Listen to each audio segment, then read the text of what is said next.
tahaksid otsida, kui tahaksid leida. Vaikselt oma ette pingis istuda, kui leiaksid püsivat, kui südant puudutavat, siis hakkaks kasvama midagi uute sees. Leidub tähendussõnade taga. Kõrves, linnas ja järve ääres täna ka siin õpetab meid. Avad ukse uude ilma ja siis selgub see tähendussõnade taga.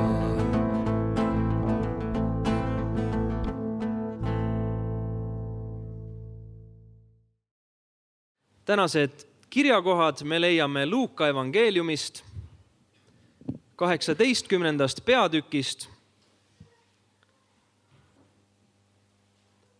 Luuka evangeeliumist 18. peatükist 35. salmist alates kuni 43. ning edasi 19. peatükist salmid 1-10. Ja ma loen siinkohal need ette. Aga see sündis, kui Jeesus Jeeriko lähedale jõudis, et üks pime istus kerjates tee ääres. Kui too kuulis rahva hulka mööda minevat, päris ta, mis see võiks olla. Nemad teatasid talle, et Jeesus, Natsaretlane, läheb mööda. Ja ta hüüdis, Jeesus, Taaveti poeg, halasta minu peale. Ja möödaminejad sõitlesid teda, et ta jääks vait. Tema aga karjus veelgi enam, Taaveti poeg, halasta minu peale. Jeesus jäi seisma ja käskis pimeda enese juurde tuua. Aga kui pime tema juurde tuli, küsis Jeesus temalt, mida sa tahad, et ma sulle teeksin? Tema aga ütles, Issand, et ma jälle näeksin. Ja Jeesus ütles talle, näe jälle, sinu usk on su päästnud. Ja otsekohe nägi ta jälle ja läks temaga kaasa Jumalat ülistades ja kogu rahvas, kes seda nägi, kiitis Jumalat. Ja kui Jeesus jõudis Jeerikosse, läks ta sealt läbi. Ja vaata, seal oli mees, Sakkeus nimi. See oli tölnerite ülem ja ta oli rikas. Sakkeus püüdis näha saada, milline neist on Jeesus, aga see ei õnnestunud rahva hulga pärast, sest ta oli lühikest kasvu. Siis ta jooksis ettepoole ja ronis mooruspuu otsa, et teda näha, sest Jeesus pidi sealt kaudu minema. Ja kui Jeesus sinna paika jõudis, vaatas ta üles ja ütles temale, Sakkeus, tule kiiresti maha, sest täna pean ma jääma sinu kotta. Ja Sakkeus tuli kiiresti maha ja võttis Jeesuse rõõmuga vastu. Ja seda nähes nurisesid kõik. Tema on patuse mehe juurde öömajale jäänud. Sakkeus ütles aga Issanda ette astudes, vaata, Issand, poole oma varandusest annan ma vaestele. Ja kui ma olen kelleltki midagi välja pressinud, siis ma annan 4-kordselt tagasi. Aga Jeesus ütles talle, täna on sellele kojale tulnud pääste, sest ka tema on Abrahami poeg. Sest inimese poeg on tulnud otsima ja päästma kadunut. Aamen. Tosi kiva olla taas täällä teidän kanssa. On tõesti väga tore jälle teiega koos siin olla. Ja erityisen kiva on, kun kaikkien minun lasteni äiti on päässyt myös mukaan tänne. Ja eriti tore on see, et kõikide minu laste ema on saanud kaasa tulla seekord. Marjo, nouse seisoon, niin me oikein annetaan aplodit. Tõuse palun püsti, Marjo.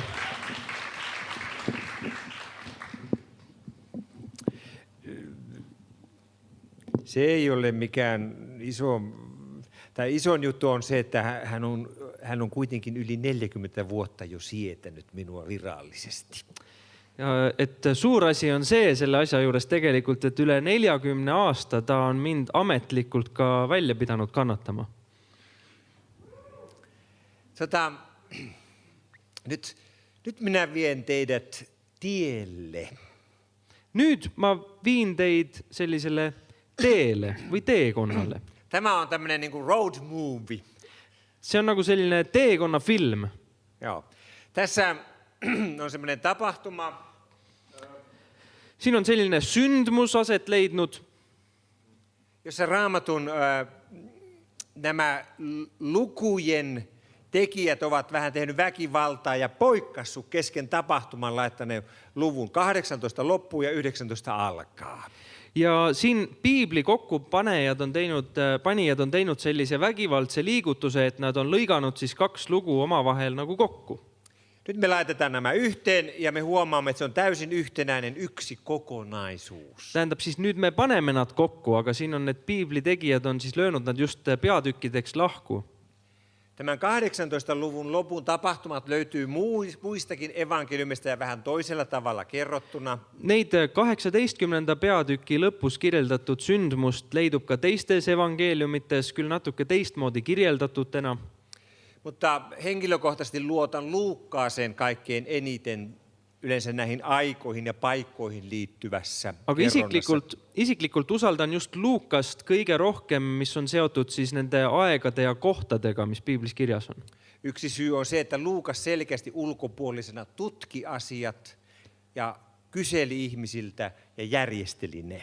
Üks asi on selge, et Luukas ise olnud siis väljaspool olnud inimesena, ta uuris neid asju, ta küsitles inimesi ja siis selle järgi üritas asju nagu järjekorda panna.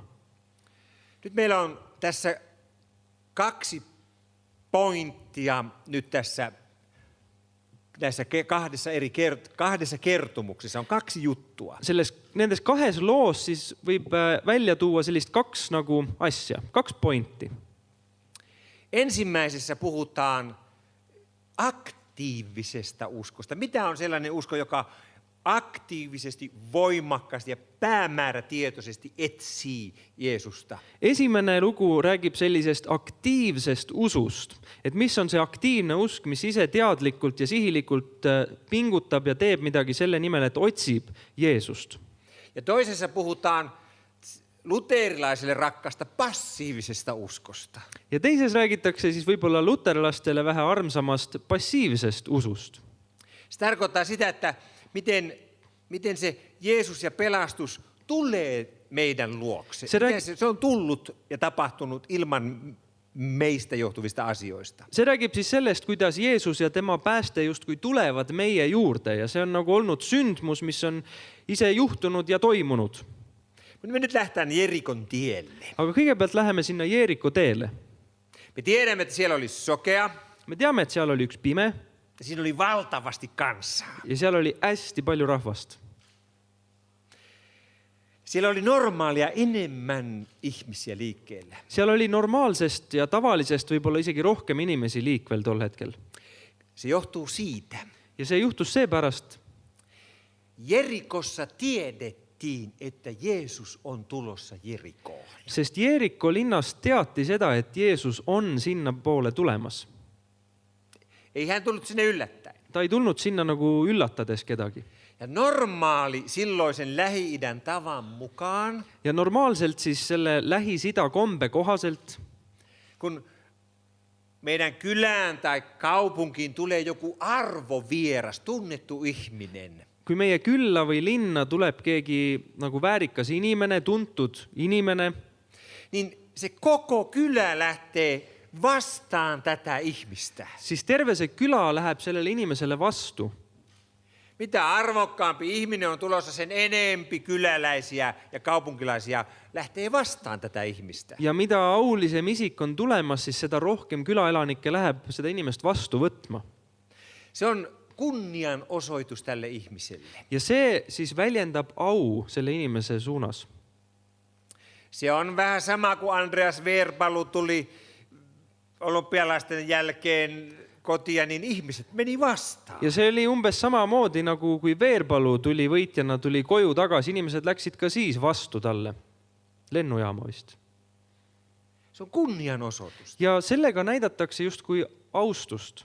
Ja Lähi-idässä tämä on hirmuisen tärkeä. Ja Lähis-Idas see on veel eriti oluline. 1960-luvussa Egyptin silloinen presidentti Nasser.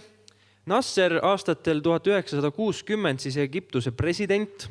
Se meni erääseen kylään vierailemaan, pieneen kylään. Ta läks ühte väiksesse kaupunkiin. külla või sellisesse linnakesse läks külla. Niin kaikki sen kyläläiset tuli 15 kilometriä Nasseria ja Nasserin seuruetta vastaan. Ja siis kõik need külaelanikud tulid 15 kilomeetrit linnast väljapoole sinna küla piirile vastu. Pysäytti Nasserin auto saattuen. Siis autoliiklus pandi kinni.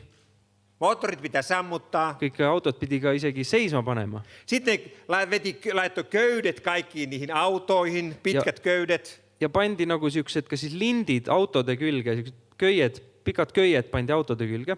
Ja sitten ne veti sen 15 kilometriä ne autot sinne kylään. Ja siis nad vedasid neid autosi 15 kilomeetrit tagasi sinna külla. Valtava kunnia Nasserille. Ja tohutu austusavaldus siis sellele Nasserile. Meidän lännessä ajatella, että ei voi olla totta. Meil siin läänemaailmas mõtleme, et siukest asja küll, see ei või küll tõsi olla. Siellä se on välttämätöntä. Aga seal see on kuidagi möödapääsmatu. Ja nyt, kun Jeesus on lähestymässä Jerikoa, jerikolaiset tulevat häntä vastaan. Ja nüüd, kui Jeesus läheneb Jeerikole, siis jeerikolased tulevad talle vastu. Ja se tarkoittaa sitä. Ja see tähendab seda, Jerikossa on järjestetty juhlat Jeesukselle ja hänen seurueelleen. see tähendab, et Jeesusele on Jeerikos valmistatud juba pidu temale ja ta järgijatele. Ja Jerikossa on järjestetty erityisesti Jeesukselle joku aivan erittäin arvovaltaisen henkilön luona yöpaikka. Ja see tähendab seda, et seal Jeerikos on Jeesusele valmis vaadatud kellegi väga kõrge isiku juurde siis see öömaja koht või ööbimiskoht. Ja jotta me ymmärtäisimme tämän tapahtuman siellä maantiellä, meidän täytyy tajuta tämmöinen niin kuin tunnemaailma, mikä siellä liikkuu niiden ihmisten parissa. Ja et me mõistaksime seda lugu, mis seal maanteel siis aset leidis, me peame aru saama sellest tundemaailmast, mis nende inimeste keskel siis valitses. Ne odottaa valtavaa vierasta. Nad ootavad tohutu auväärt külalist. Ne odottaa isoja juhlia. Nad ootavad suurt pidu. Ja ne odottaa, että tämä arvostettu vieras menee kaikkein arvokkaimpaan kotiin yöksi. Ja nad ootavad, et see väärikas külaline läheb siis selle kõige aulisema linna elaniku juurde ööseks. Lähi-idässä Lähis-idas vieras ei valitse yöpaikkaansa, siis Lähis-idas külaline ei vali, kus ta ööbib, vaan arvovieraalle kyläläiset osoittavat parhaan paikan. vaid sellisele aulisele külalisele näitavad külaelanikud ise koha, kus ta majutub. No, Jeesusta tullaan vastaan. Tullakse Jeesusele vastu. Siellä on kerjäläinen. Seal on kerjus. Ja hän sokea. Pime on. Hän kuulee, että ihmisiä kulkee valtavasti ohi. Ja ta kuuleb, et inimesi läheb tohutult, kõnnib mööda. Ja tajuu, että nyt tapahtuu jotakin. Ja ta saab aru, et nüüd juhtub midagi, nüüd sünnib midagi. Ja varmasti on kysynyt, että kuka tulee? Ja kindla peale ta küsib, et kes see tuleb? Jeesus Nasaretilainen. Jeesus, natsaretlane. Ahaa. Tiedättekö, ketkä tiesi parhaiten Jeesus Nasaretilaisesta? Kas te teate, kes teadsid kõige rohkem Jeesusest, natsaretlasest? Ne, jotka kaikkein eniten tarvitsivat häntä. Need, kes teda kõige enam vajasid. Tiedättekö, kenellä on kaikkein tarkimmat korvat kuulemaan Jeesuksesta? Kas teate, kellel on kõige paremad kõrvad kuulama Jeesusest? Ne, joilla on suurin jano sydämessä hänen luokseen. Nendel, kellel on südames kõige suurem janu tema järele. Kuka tulee? Kes see tuleb nüüd? Jeesus. Jeesus. Hän, joka parantaa. Ahaa, see on tema, kes parandab. Ja tämän kerjäläisen ainoa keino on alkaa huutamaan. Ja selle kerjuse ainus vahend on hakata lihtsalt karjuma. Jeesus Daavidin poika. Jeesus, Taaveti poeg. Mitä siinä Raamatussa kerrottiin sitten? Mida siin Piiblis siis öeldakse? Ne ensimmäisenä menevät, ne sanovat, ole hiljaa. Kõigepealt minnakse talle ütlema, et ole vait, ära karju. Älä häpäise meitä. Ära häbista meid. Ei kun Taavidin poika. Karjub kõvemini, Taaveti poeg. Ja sitten tulee vielä 3. kerran Herra. Ja siis veel 3. kord hüüab issand. Ja nyt me olemme sillä Jerikon tiellä, me huomaamme yhden pienen, pikkuisen yksityiskohdan. Ja nüüd, kui me oleme sellel Jeriko teel, siis me paneme tähele ühte detaili. Kenelle Jeesus sanoo, tuokaa hänet minun luokseni? Kellele Jeesus ütleb, et tooge ta minu juurde?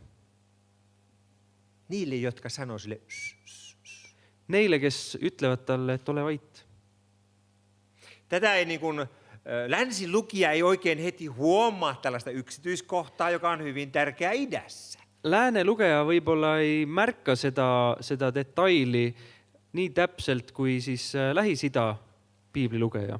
Ne, jotka halus piilottaa ja vaientaa sen sokean miehen, Need, kes üritasid vaigistada ja varjata seda pimedat meest, ettei hän häpäise meitä, et ta ei valmistaks piinlikkust, niin ne joutu hakemaan hänet kaiken keskipisteeseen. siis hoopis nemad ongi need, kes ta võtavad sealt ja toovad kõigi tähelepanu keskmesse.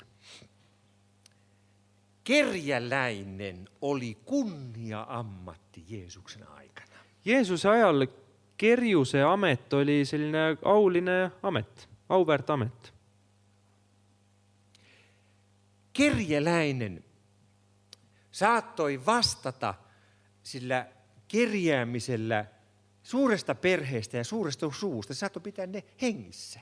Ja kerjus sai selle kerjamisega sai tegelikult võis vastutada päris suure pere ja suguvõsa eest.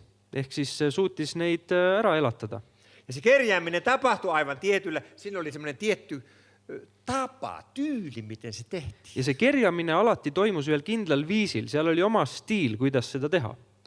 Kerjäläinen ei sano, että anna minulle, anna minulle, anna minulle. Kerjus ei ütle mitte, et anna mulle, anna mulle. Kerjäläinen sanoo, anna Herralle. Kerjus ütleb, et anna issandale, anna Jumalale.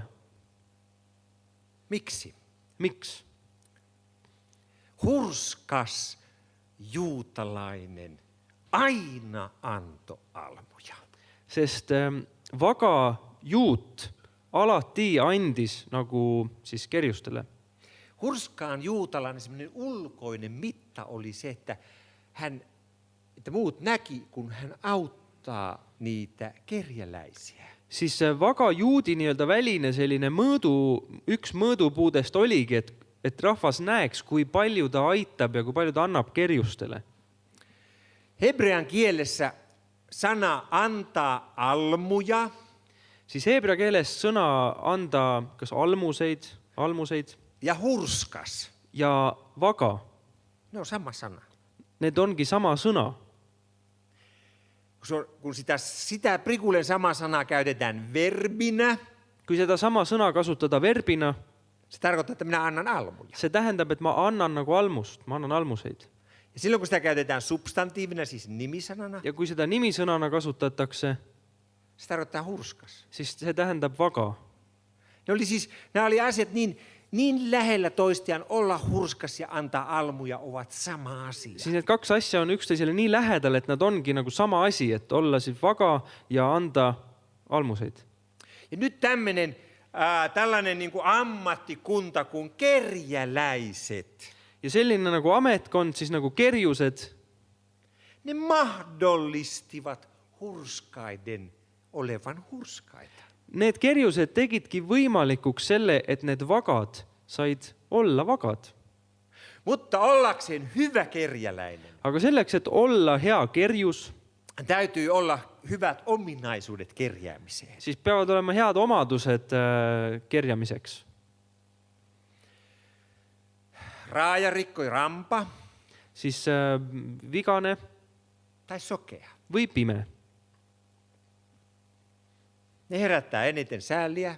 Siis need äratavad kõige rohkem inimestes kaastunnet. Muistatteko, että sääli tarkoitti siis sisuselimiä? Ja kas mäletate, me oleme rääkinud sellest kaastundest, see tähendab nagu siseorganeid. Ja ne satutti tänne vatsaan. ja need teevad siin kõhupiirkonnas nagu haiget, see kaastunne. Nytten ei ole yksinkertainen juttu, kun Jeesus kysyy tältä sokealta. Ja see ei ole nüüd nii lihtne asi, et kui Jeesus küsib sellelt pimedalt, Tahdotko sinä tulla terveelliseksi? Tai mitä sinä tahdot, että minä sinulle teen? ta küsib, mida sa tahad, et ma teeks.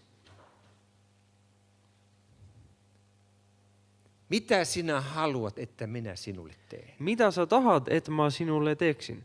Mieti vähän. Mõtleme hetkeks.